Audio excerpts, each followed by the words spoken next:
Bonjour tout le monde. Dans cette vidéo, on va parler des ensembles, comment et pourquoi on les utilise. Donc tout d'abord, je vais vous donner une définition des ensembles, je vais vous donner la cause pour laquelle on utilise un ensemble, comment on crée un ensemble, comment on gère les éléments d'un ensemble et comment on peut comparer deux ensembles. Et finalement, je vais vous donner les différentes opérations des ensembles. Donc un ensemble est l'un des 4 types de données intégrées à Python, donc utilisés pour stocker des collections de données. Un ensemble est une collection ou un groupement d'objets distincts. Ces objets s'appellent les éléments de cet ensemble. Donc on a déjà vu en mathématiques l'existence d'ensembles connus comme l'ensemble des entiers naturels n, l'ensemble des entiers relatifs z, etc. Donc ces ensembles, on peut faire quelques opérations avec, donc par exemple l'intersection, la différence, l'union, etc. Donc la même chose figure en Python. Donc les éléments d'un ensemble doivent être uniques, non indexés, donc on ne parle plus d'indexation de 0 à la longueur de la liste. Ils sont immuables, donc on ne peut pas changer l'élément plutôt. Et ils sont de types différents. Donc on peut avoir un int et juste à côté, un float ou un tuple ou un string, etc.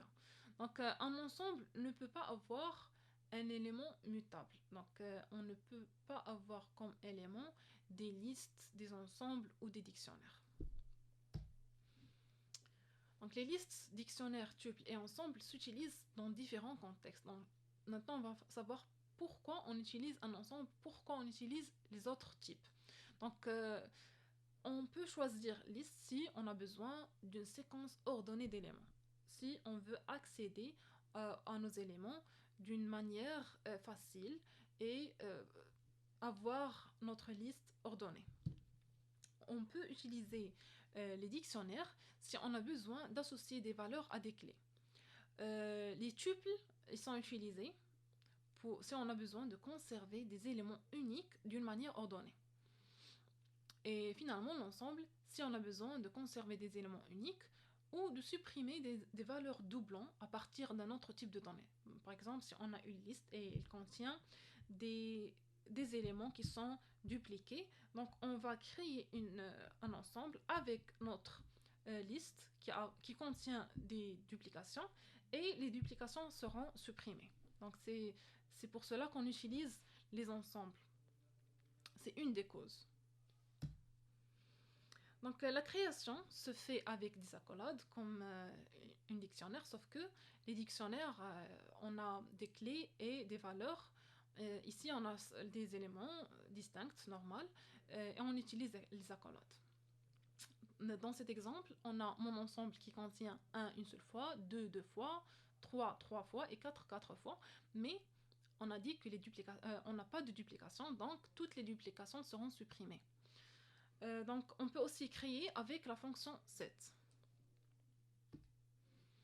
Donc ici on montre qu'on peut créer un ensemble avec des ensembles, avec un ensemble, ou bien une chaîne, ou bien une liste, ou bien un tuple. Donc avec notre fonction set, on peut donner comme paramètre un ensemble et notre ensemble sera créé. On peut aussi donner notre string, puisque c'est un itérable aussi, il va passer caractère par caractère, va prendre chaque caractère comme élément. Notre liste aussi va prendre chaque élément et finalement les tuples aussi. Donc maintenant on va voir comment on peut gérer les éléments. Pour accéder aux éléments, c'est pas possible, donc avec l'opérateur accolade, bien crochet plutôt. On peut pas utiliser, comme on l'a vu dans les listes, crochet, entre crochets, on donne un nombre qui représente l'indexation. Par exemple, si on veut le premier élément, on va faire entre crochets 0, ou bien la dernière entre crochets length -1. Donc, c'est pas le cas, on peut pas faire cela. Cependant, il est possible de parcourir un ensemble avec boucle for. Donc, si on veut savoir si un élément est présent dans un ensemble, on peut utiliser le mot-clé in. Dans notre exemple, mon ensemble, il est égal à 1, 2, 3. Donc, 2 in mon ensemble, il affiche true parce que, tout à fait, 2 existe dans mon ensemble. Donc maintenant, on va voir comment on ajoute les éléments. Donc on utilise soit la fonction add ou bien update. Donc add, on donne comme paramètre un élément, donc un seul élément, et il va être ajouté. On peut utiliser update pour ajouter des listes, tout est itérable. Donc les listes, les ensembles, les dictionnaires ou bien les chaînes. On ne peut pas utiliser update et donner un élément, int ou bien float ou ce qui n'est pas itérable. Donc pour supprimer les éléments, on utilise remove, la fonction remove ou la fonction discard. Donc quelle est la différence entre remove et discard? C'est avec discard, c'est la même chose, mais si on donne un élément qui n'existe pas dans notre liste, donc le résultat il va rester inchangé et on n'aura pas un erreur qui va se relever. Par contre, si on utilise remove et on pose comme élément quelque chose qui n'existe pas, on aura un erreur qui va se lever. Donc on peut aussi utiliser pour supprimer les éléments les fonctions .pop et .clear. Donc pop, c'est pour supprimer un élément aléatoirement. Donc on ne donne pas d'éléments entre les parenthèses. Et il va supprimer aléatoirement puisque notre set il n'est pas ordonné. Avec clear, on peut supprimer tous les éléments. Si on veut supprimer tous les éléments de notre ensemble, on utilise clear.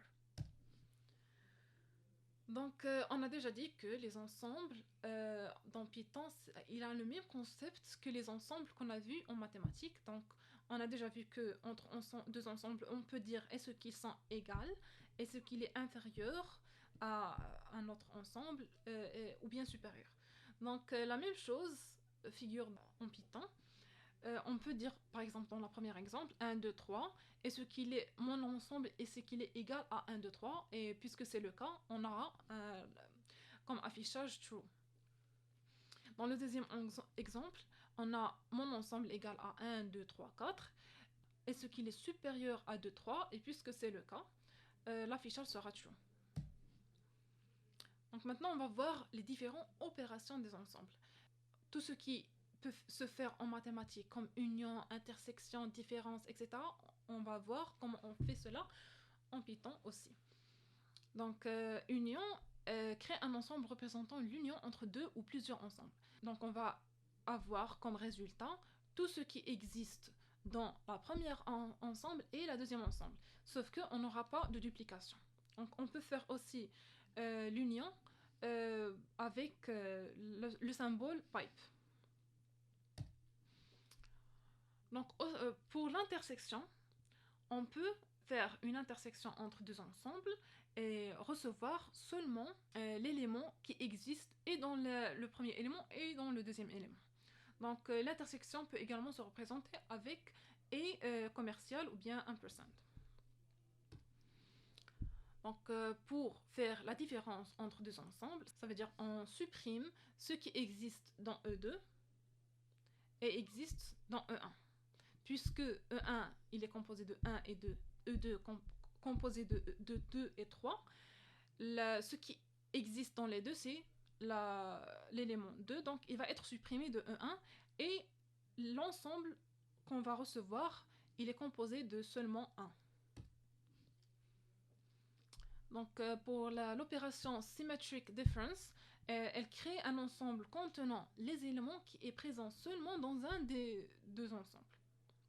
Ce qui existe entre les deux ensembles, par exemple, on a 2 qui se répètent, il va être supprimé.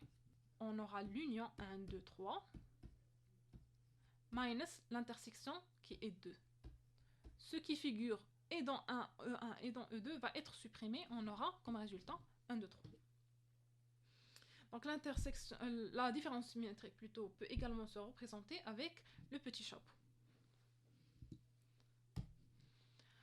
Donc is disjoint renvoie true si aucun élément de l'ensemble X n'est présent dans l'ensemble Y. Donc c'est comme si on veut dire est-ce que le premier ensemble il est totalement différent du deuxième ensemble. Dans notre exemple, il n'y a aucun élément qui figure et dans le premier ensemble et dans le deuxième ensemble.